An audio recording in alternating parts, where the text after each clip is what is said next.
Ever walked away from conflict thinking, why does this keep happening? Here's the truth. Conflict is normal, but peace starts when we're willing to look within. Let's talk about what God says your role really is and how it leads to healing. Welcome to the Truth Be Told Project, where we help you live according to your intended design, God's design, and not by default. In today's episode, we're talking about conflict. Yep, you heard that right. That uncomfortable, messy, totally normal part of life, whether it's a heated moment with your spouse or unspoken tension with a friend or coworker. Conflict is something we all face. But what if we saw it not as a sign of failure, but as an opportunity for growth?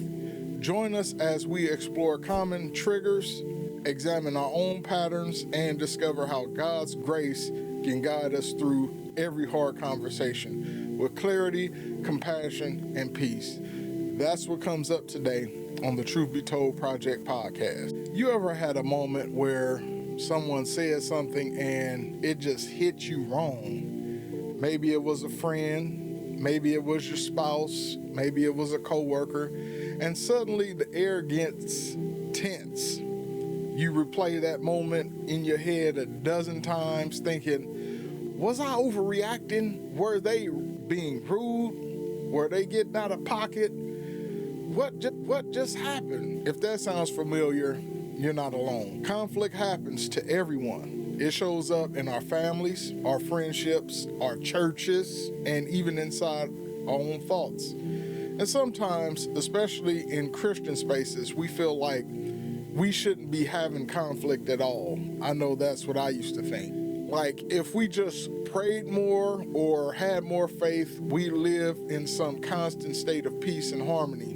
But let's be honest, we're human. We've got emotions and wounds that collide with other people's emotions, experiences, and wounds. And that's where the friction begins.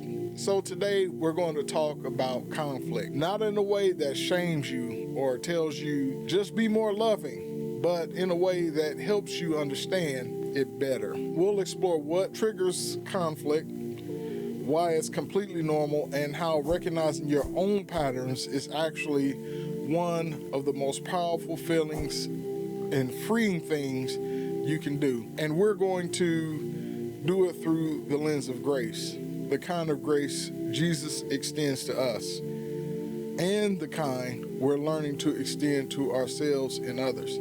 So here's what we'll unpack together today. Why conflict isn't necessarily a sign that something's broken, the common reasons conflicts start, and even when nobody means to hurt anyone, how to gently recognize your own role and tension without spiraling into guilt or shame. Because let's be real, conflict doesn't make you a bad Christian, a bad partner, or a bad friend. It makes you a person. The kind of person Jesus still walks with, teaches, and loves deeply, even in the mess.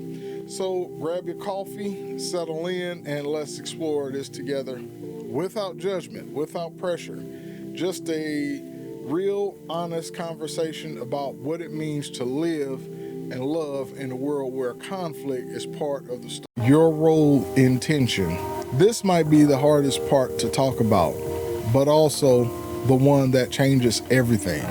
And when we stop pointing fingers only outward and start getting curious about what's going on the inside, that's when growth begins. The Bible talks about this kind of reflection in Matthew chapter 7. Jesus says to first take the plank out of our own eye before addressing the speck in someone else's. That's not to say the other person has no fault, but it reminds us to start with self-awareness. So let's ask a bold question. What's my part in this conflict? Sometimes it's a pattern we didn't know we had. Maybe we interrupt without realizing it.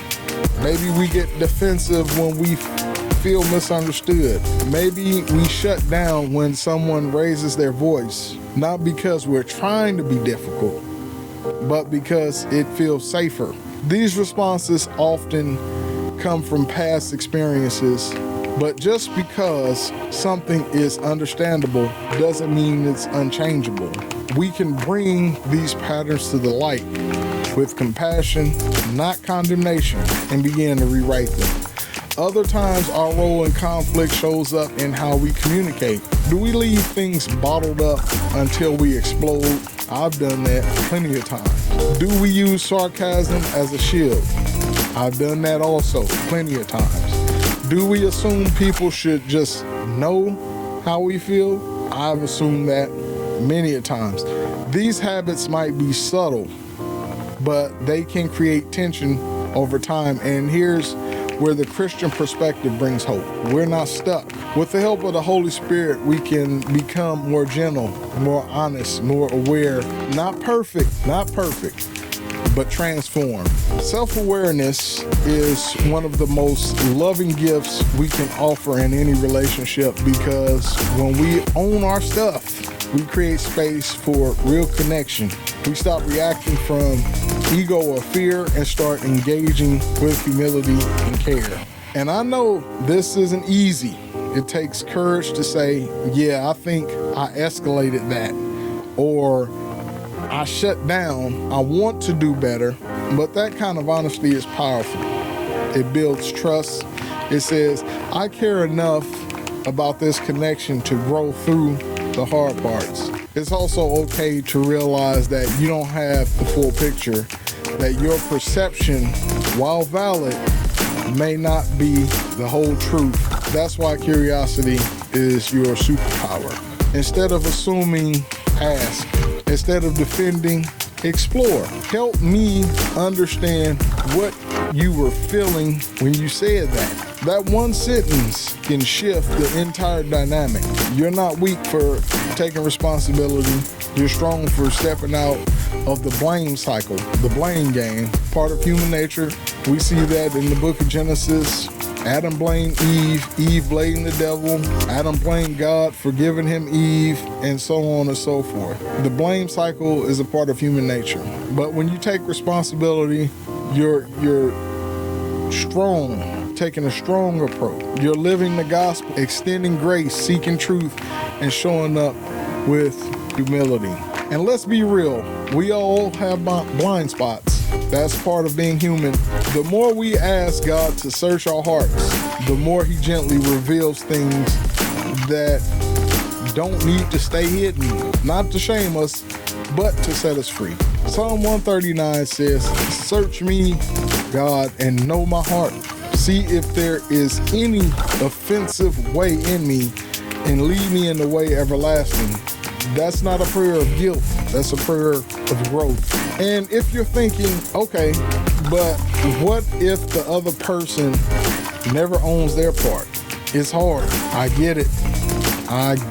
Believe me, I get it. But remember, your healing isn't dependent on their behavior. Your peace doesn't have to wait for their apology. You can take responsibility for your part and still have boundaries.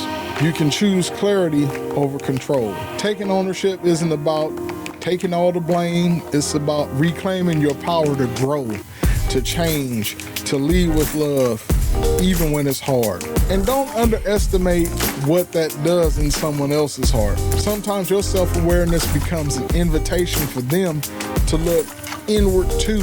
Not always, but sometimes. The most disarming thing you can do is say, I'm sorry for my part. Even if theirs was bigger, that kind of humility can soften the entire room.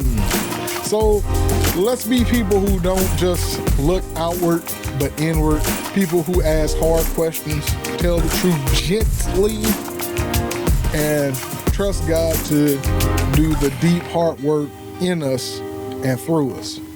You don't have to be perfect. You just have to be willing.